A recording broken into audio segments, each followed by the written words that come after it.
joining us today. This is our second webinar, and we are super stoked to continue this.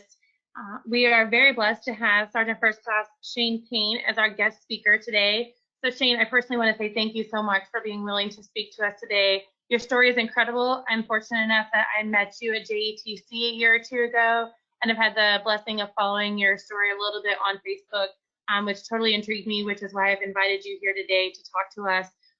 Most importantly about the resiliency piece. So in the Air Force right now, resiliency is a buzzword, but it shouldn't just be a buzzword. We had the most suicides in the DoD last year alone. So we want every opportunity that we can to talk about resiliency, and I'm really excited to hear your story and for you to share it. So I wanted to quickly do an introduction for you, if I may. Sergeant First Class Shane Payne is a native of Sunset, Louisiana. And so I'll go ahead and start out with Go Tigers, even though I'm a Notre Dame fan. He made me say that for the record.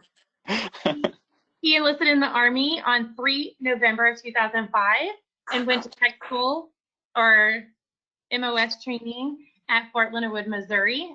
And he was a 21 Foxtrot, which is a crane operator, but then that transitioned to the 12 Novembers, which is a horizontal construction engineer. He's currently serving as a power station sergeant in the Alpha Company, the 249th Engineer Battalion at Schofield Barracks, Hawaii. We all can't say that we've been to Hawaii, so what a great assignment, right? But the good Lord has blessed you with moving to Georgia afterwards, so I'm not really sure that that's a blessing because I'm currently in Georgia. But the weather is beautiful. It's about 80 degrees outside today. He has deployed a couple of times in support of Operation Enduring Freedom. And his hobbies are running. Obviously, we're going to hear a little bit more about that today. He likes to make pens, which I personally ordered one, and I love it. It's on my desk, and everybody talks about it. And he enjoys volunteering in his local community. In his free time, he hangs out with his family. Both of his girls are in Girl Scouts. So if anybody needs Girl Scout cookies, give him a holler. I'm sure he's got plenty that he would be happy to share with you at a small fee. And then, again, the last fact that he wanted me to emphasize is Go Tigers. So without further ado, Shane, the floor is yours. Oh, thank you very much, my son, Jones. Good morning, good afternoon, everyone. I would just like to say I'm humble to have this opportunity to speak to you all today, and thanks for taking time out of your schedule. I really appreciate it. It's going to take about 20 to 30 minutes, approximately.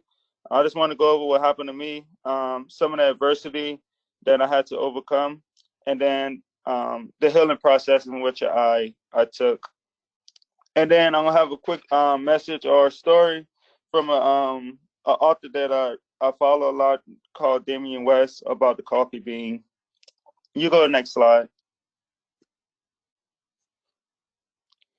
And that's just kind of some of the things I was covering. And then you can skip to the next slide. And then the next. All right. So a little bit about my story. I was a 21-year-old kid in 2006 deployed to Afghanistan. I've been there for approximately 9 months.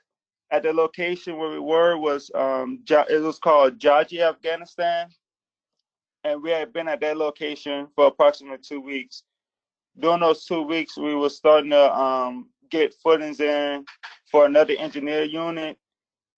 But what was the big factor was the Afghanistans had crops over there where we was digging at, which was marijuana and corn. So that was a big fight for us to get started. But we ended up getting the clearance to go ahead and clear all that out, and I think that had like a bad taste in their mouth. Now, bear in mind, this is my platoon sergeant and my platoon leader first time deploying. Also, my first time. I was a private at the time. And I think some things could have, now that I look at it, probably could have went differently, but it didn't. So earlier that morning on 28 August is when the accident did happen. We had got mortared from our job site. And then with us getting mortared, we stayed away from our job site for a couple hours. And then we followed back, going to our job site, making sure that we cleared it before we continued to work.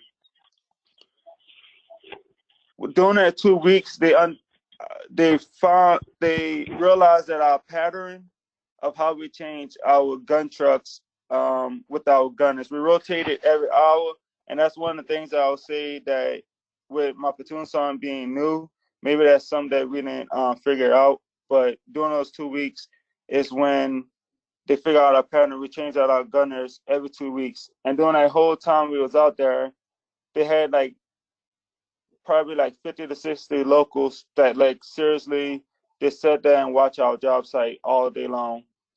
So on the morning 28 August, when we actually went to the job site, we continued doing our job. And I was the first, I was my platoon sergeant gunner. So we get there, we set up security and everything. Everything's going fine. Same thing, like local people is out there watching us work. And then we switch gunners. Now, as a young private, I get out my gun truck and I go to one of the other gun trucks. I was getting some water or something, and then I noticed that everybody was starting to run, and I was like, "Oh, what is going on?" So as I run back towards my platoon sergeant, I realized they had a local Afghanistan man behind him, and then with two little kids in his hand, he was holding their hands. And by the time I got back to my gun truck and saw the man, that's when I realized that a bomb was set off. So um, he had a vest on that had like 70 pounds of C4 with a lot of shrapnel in it, and the shrapnel was marbles, but it was like I kind of describe it as a water hose, because when it went off, that's all I saw was like, I'm assuming all the marbles that came out of it, and then after that I was knocked out unconscious for a couple minutes. And when I woke up, the first thing I saw my platoon sergeant, one of my best friends. He was immediately dead. And then we had one of our surveyors on the job site. The thing about the surveyor was he suffered a lot because he had shrapnel. Like I said, my platoon sergeant and my friend, they had a lot of shrapnel because I read the autopsy report. But I personally saw when we was trying to save the surveyor life that he was just packed with holes. So he suffered a lot. He was gargling on his own blood.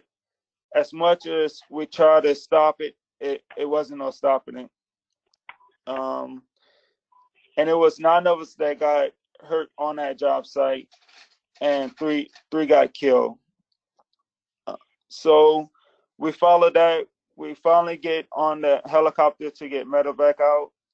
And if I could go back, after I got up, I realized that I wasn't I wasn't really hurt. So I started feeling myself, and then when I looked down, blood just rushed out my mouth. And at that point, I was like, oh, I think I just lost some of my teeth. And at that's exactly what happened. I lost 5 teeth from 20 to 24. Um, I suffered a lip laceration, and I also have the shrapnel went underneath my tongue to my spinal cord, and that's where it currently sits at to this day. It kind of altered my speech a little bit, and I'll talk about that a little bit later. Um, and then I just honestly, as a private, the only thing I did, I took out that big ball of gauze that we have in our first aid kit, and it stuck it in my mouth. And then I followed that. I went and started providing aid to another soldier because he was close by me, and he got shrapnel in the legs. So we ended up getting medevac to the hospital in Kandahar, and as we got there, the the two kids arrived there with their parents, and it was like a whole fiasco because it's like that was the same two kids that was just at the job site, so they got transported, I guess, a little bit after us, but they fixed that. So I was in the hospital for a while. Then I got transferred to Germany. While I was in Germany, some of the things that I faced, they immediately sewed up my mouth, my jaw. Um, just to stop the bleeding. And then from there, I went to the burn center. I went to Walter Reed, and then I finally went to my destination, which was in JBLM at the time. So I got to JBLM, and then that's when I called my parents. I actually called my parents in Germany, but nobody kind of believed that I actually was injured. So I called my mom, I called my sister, and then I called my brother. My wife was deployed in Iraq at the time. So I had my mom call my wife so I could just tell both of them at the same time. And then my wife kind of knew I was serious. So they ended up letting her come meet me in Washington. And she was there for 10 days. And I think at that point, I was having all kinds of surgeries. So I got moved to the Warrior Transition Battalion. And then that's when I had my surgeries, and I would go on 60 days of leave. So I had surgery, I went on leave, and I came back. I've done that a couple times. But I think that's when I ran into kind of the depressed mode. And at that point, that's when I started really drinking a lot. And it came to the point that I believe on one run I went and I had like alcohol leaking out my system, which as a young cat, I didn't realize that come out your system like that, but it did. And then my wife finally get back from deployment, and I'm in WTB. I'm trying to get healed to move on to my next duty station. And they say they won't clear me until I take a physical fitness test. I take that physical fitness test. I barely passed it, but I did. And then I moved to my next unit. And I moved to my next unit. It was 2008, December 2008 to 2000. And then during that time, I kind of like understood that I was dealing with a lot of depression. And then 2009, early 2009, I quit drinking. And from that day on, I have never picked up another sip of alcohol. I think that was prior to the start of my recovery. I went during this time in Fort Belvoir, which was 2009 now. I went to see a lot of medical personnel because I was dealing with nightmares, depression, a lot of stress, and I just wanted somebody to talk to. I visited a couple of doctors, and I just didn't gel with them. And then that really caused the issue for me because I feel like I couldn't talk to nobody. I mean, my wife was there, but it's not the same as like kind of like all the stress out. So I dealt with that for a couple of years in Fort Belvoir, Virginia. Then I moved on to Fort Hood, Texas, and then I deployed again. So during my second deployment, I was now a staff sergeant, and the deployment went pretty smooth. Then there was no adversity, and I just was coping with all the stress. I really didn't like. I had an anger problem, but I tried not to let it affect my job performance. And coming back from that deployment, I could tell when I went to be an instructor because I followed that assignment up. We're going to be instructor in Fort Leonard Wood, Missouri. Once again, I seeked out to go get help, and I was getting help for a little while. And I think one of the things that I noticed with a lot of medical personnel, they always try to aid your help with medication. And for me, I really didn't like medication. Even with my surgeries, I didn't take my medication because usually I was put on leave so I could just sleep off the pain. So I never took no medication during none of my surgeries. And Fort Leonard Wood, I just feel like they was trying to cope some of my pain with the medicine. And I would talk to a therapist. Ironically, his last name was Payne as well. And I just felt like he just didn't understand how I felt at times. And I would tell him the computer survey, every time I feel that thing out, some days I'll feel depressed, some days I wouldn't feel depressed because at that point I had some really good friends around me, and he just felt like I was changing my answers all the time. So I explained to him that sometimes I do feel depressed, sometimes I don't. And then I just stopped going to him because I just felt like he was attacking me and making it seem like I was making up a story. So I kind of started this talking to some of my friends more about it, about what happened to me, and that kind of like helped. That kind of helped my process because I was able to get what happened to me out without keeping it in. Still in Fort Leonard Wood, I was dealing with sleep problems, real bad at that time. I would get like 2 to 3 hours of sleep, and that kind of carried over to when I came to Hawaii in 2017. Same thing, getting barely getting any sleep, but I didn't really see a decline in my job performance. And then that's when I kind of like picked up running, and what I realized with the running helped me get my mind off of what was happening with me. And then from that point on, I ran a marathon. It was challenging. I didn't do so well. I really didn't train a lot for it. And then I realized that with me running, my it was like more like therapy for me. So like instead of going to a doctor, I just ended up picking up running. And then I picked that up, and then I've been running ever since. Um, and I know people who deal with depression. I know all of us handle depression different. I know all of us handle adversity different. But I think if you find something that you love to do, or you find something that get you get you the opportunity to kind of just be free, be yourself, don't worry about the stress.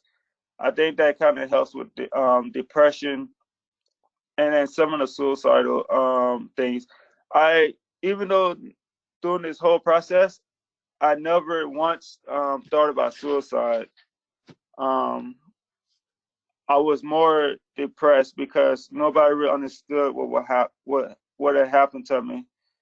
To the fact that I literally got my jaw broken, and then I wake up and I see my best friend and my platoon son just laying there and dead. That really had a lasting impression on me, and still to this day I deal with it. I currently go to a therapist. He's a pretty good therapist, and even in Hawaii, he's like my second therapist because my first one she didn't really understand me. So that's another thing. You go see a therapist, and you don't gel with that one therapist. I would say just keep trying, ask for another therapist. Just keep trying to find somebody until you feel like y'all fit the same. They fit your story. Like they relate to you in order to get you help. Um, because I think a therapist has helped me identify some points where I don't see it as a weakness, but it is. But I'm just kind of blind to it. But overall, I say between the running and find something that I really love to run. So I've been doing that, and I'm actually going to be running my first 50 miles here in March 14 in Kentucky. But I've done a couple of marathons. I do a lot of half marathons and stuff like that. But I really think the running has helped me, and that's why I continue to do it. That's why I will continue to do it. And I follow a lot of people on social media and stuff, and it's kind of like a big community that we all run for the same thing, and that's therapy. Because when you're out there on the road or in the trails, like it's like a common sensation that helps you calm down, helps you get your mind out of those thoughts that you be having. I would say the accident happened in 2007, and so it's like 12 years now. Every August, I'm still the same way. I still get like pretty down, depressed. That's probably when I really be most at my depressed now. but I usually keep in contact with the family. So I try to call the family, stay in contact with them, see how they doing during that time. And that kind of helped me out in the process. And for me coping, I really tell my story to anybody who asks. I really don't just go out and tell it.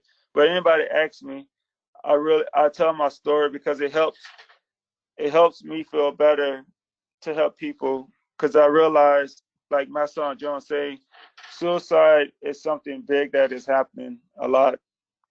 And I experienced that myself because when I was at Virginia, one of my soldiers committed suicide, and that really hit me hard. And I realized I had a big impact on all my soldiers when I was over there, because I was doing physical training, and I came back to like 100 missed calls and like 50 text messages. People trying to get in contact with me to let me know what happened. And I really at that point didn't understand suicide because of my situation. I felt like I went through a traumatic situation and I never contemplated suicide. But then I look back, and that's when I understand that people handle stress differently. So sometimes it gets to you. I just felt like I was fortunate enough to run into something that actually helped me. So maybe I didn't never contemplate suicide, but that is a big thing in our military. And I would tell anybody, if you're feeling down, depressed, either tell your story, go seek out to talk to someone, or find something that you really love to do, because it kind of helps get your mind off of the pain that you are feeling. That's pretty much the story. I went through overall 10 surgeries. I'm kind of coming up on my final surgery. Final surgery actually tomorrow will be my last one, but it has been a long road. The shrapnel won't come out of my C2 spine because of the risk of they didn't want to paralyze me. Well, take the risk of paralyzing me, so they left it there. But it's cartilage grew around it. But as far as my jaw, I got plates put in. Um, like I said, multiple surgeries, different doctors handle things differently. And then I also suffered some kind of like chemical that when they had the vest, they had some kind of chemical on the vest, which I kind of, I guess, inherit. And like during the summer times, like my face was discolored. But at this point, it's 12 years. I kind of like deal with it. And that goes with my speech too. One, I'm from Louisiana, so I already have the Louisiana accent. But then also with the injury, like I said, with the shrapnel go underneath my tongue, it ripped everything from underneath my tongue and went straight to my C2 spine. And like my mouth was shut for almost a month and a half. I was on liquid diet, which it was it wasn't bad. It was more annoying because like my doctor would always ask me how I was doing, and he was like, "Oh, you could just always put a burger in the blender," and I don't know, that's pretty sound disgusting to me. So I just really stayed on shakes and soup for that month and a half. And then, like, even when I have my surgeries, I'm on soft food. I'm kind of used of it, but that's not 9, 10 surgeries. Some of them was painful, some wasn't. Lately, the last one has been pretty painful, but I overcome it. I overcame the adversity, and I wouldn't regret. I mean, I don't regret nothing. I think the doctors get paid for a reason, so I really trust what the outcome that they have for me, and it's pretty good for me. So that's really my story. You know, a young kid, 21 years old, deployed to Afghanistan, get injured, and then come back and just find a way to cope. Dealt with adversity, had a lot of pain, a lot of stress, but then found something that he loved, and find somebody, actual professional to work with. And then now I'm here, currently sitting at um, in Hawaii, enjoying myself. And I look forward to move on to, a bigger role once I get to Georgia. But I really enjoy what I do, and that's one thing I really fought with the doctors, is not to put me out of the Army, and then they didn't. So now I'm here. We can go to the next slide. I'll end it with a little story from this author that I follow. His name is Damian West. Damian West, a little bit about him. He was a big time college recruit for football. He had a real promising life. His dad was a sports writer in Texas, and then Damien ended up getting with drugs, and then drugs was really kind of sending him to jail for pretty much life. Then he ended up getting off of that, and then he came. He spent a lot of time in prison, but then he was able to get parole. And then he talked about three things, and I think this really relates to me, and I always like to use it. Is about be a coffee bean.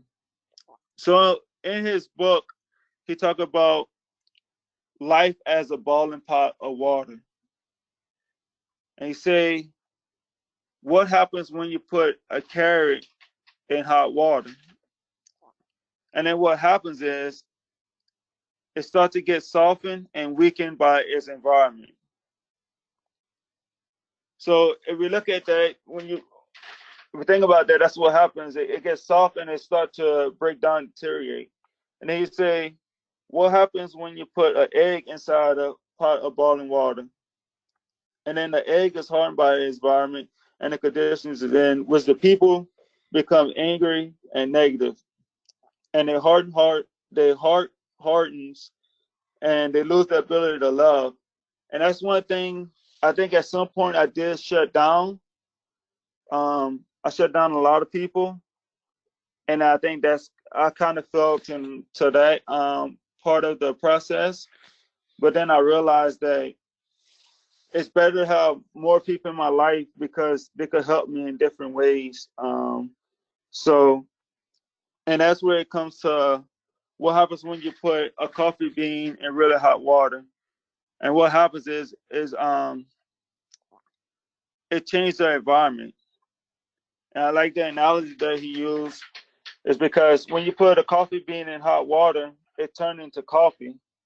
And it's like saying when you go in the environment, you have the ability to change the environment you're going in. So you go in the environment with a negative attitude, then that's the kind of um, attitude everybody around you gonna have. But you go in there with a positive attitude, then people are gonna tend to pick up on that because it's like contagious. So I always like to, tell this to kids, because I think kids deal with things differently how adults handle things.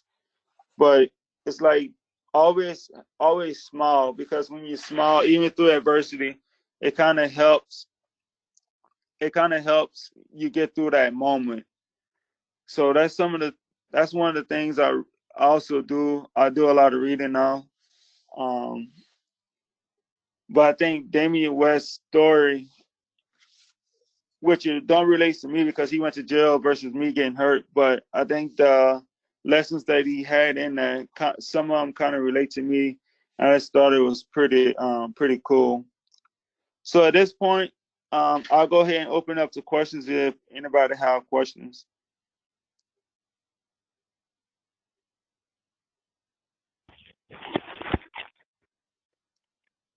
Shane, I have one question. Miss Sarn-Jones. My question is, what skills, resiliency-wise, has your leadership provided to you, either before your accident or after your accident? What impact did that have? So you talked a lot about personal resiliency, and you found what works for you. Has your military chain of command leadership done anything as far as resiliency skills training?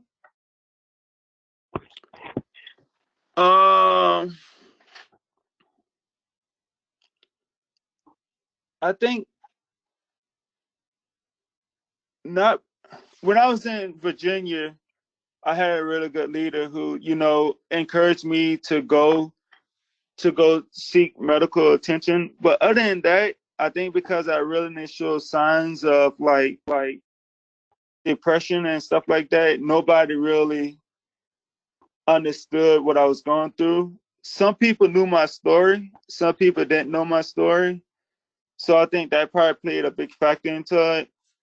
And that's why I say now that I look back at it, maybe I should have done things differently.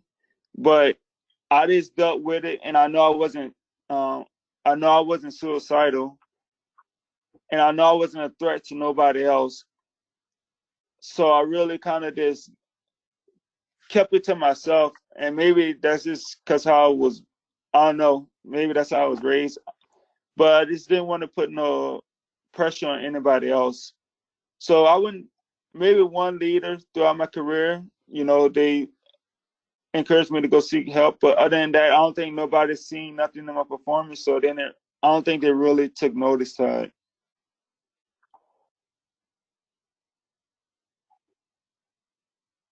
Thanks.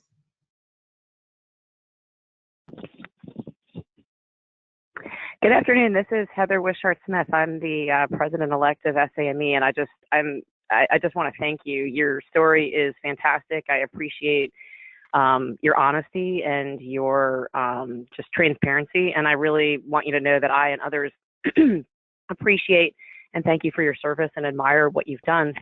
My only question, and perhaps you're already doing this, and I know you've got your own things to contend with, but I would really encourage you to share this story, your story, as broadly as you possibly can with other wounded warriors and with others as well. I'm not clearly a wounded warrior, but you've really inspired me, and I want to thank you for your service.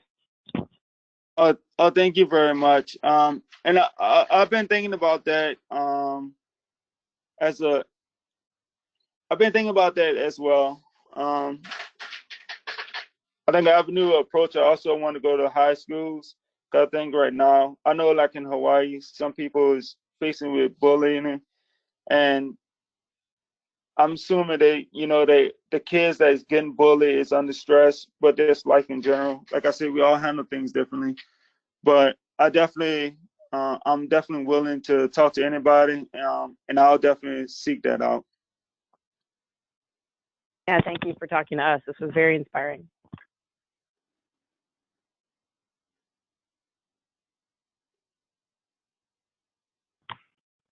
Any other questions?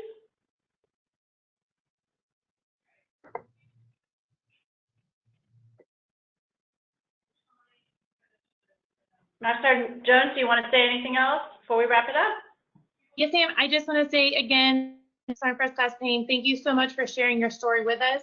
I do thoroughly enjoy continuing to watch it on Facebook. For everyone that's listening, the webinar will be available online on our website, so you can share this with friends and family that were not able to make it today. I certainly will be sharing it with some folks here as well. And please look forward to our next webinar, which will be in March, and the details will be forthcoming. Thank you. Thanks everybody for joining. Thanks, everyone. Thanks.